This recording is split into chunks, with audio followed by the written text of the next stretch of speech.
இந்த முடக்க நீங்க எப்படியெல்லாம் அதை ஆராய்ச்சி பண்ணி கண்டுபிடிக்க முடியும் அப்படிங்கிற ஒரு விஷயத்தை தான் இன்னைக்கு நம்ம இந்த உலகத்துக்குள்ள இதை நுழைக்க போறேன்.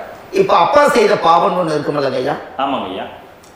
நம்ம அறியாத வயசுல தெரியாதல அப்பா செய்த பாவம்னு இருக்கும். அப்பாவுடைய சொத்து பிள்ளைக்கு தானா, அப்பாவுடைய பாவம் பிள்ளைக்கு தானே? ஆமாங்க ஐயா. ஆமாங்க ஐயா. என்னங்க ஐயா? ஆமாங்க ஐயா. சரி, அப்ப தாத்தா இருக்கிறாரு, தாத்தாவுடைய கர்மா உயிர் எங்க எழுதி வைக்கிறாருங்க? அப்போ மகனை பெற்றுறாரு. அப்ப தாத்தா மாதிரியே முகம் இருக்குது, தாத்தா மாதிரியே அவருடைய நடை உடை பாவனை இருக்குது, அவர் தாத்தாவுடைய ஜீனு தான் அப்படின்னு இவர் சொல்லும் போது, அப்ப தாத்தாவுடைய சொத்து பேரனுக்கு சொந்தம்னா தாத்தாவுடைய பாவம் எங்க போகுங்க? பேரனுக்கு தான். Very good. அப்ப அப்போ இந்த கர்மம் எப்படி டிரான்ஸ்ஃபர் ஆகுதுன்னு உங்களுக்கு தெரியுதா? புரியுது புரியுது. அப்ப நீங்க போன பிறவியில அந்த தாத்தாவுடைய பேரனை நீங்க பிறக்கிறதுக்கு கர்மம் உங்களை செயல்பட வச்சிருக்குது. அதனால நீங்க தாத்தாங்கிறீங்க. அதனால இந்த கௌரவமே எங்க தாத்தா சம்பாதிச்ச சொத்து, நான் தான் அனுபவிக்கணுங்கிற விதியை நீங்க உருவாக்கிறீங்க. அப்போ இந்த ஜாதகத்துல அந்த உள்வினை தோஷம் தான் ஏதோ ஒரு வழியில உங்களை கர்மாவை செயல்படுத்துது.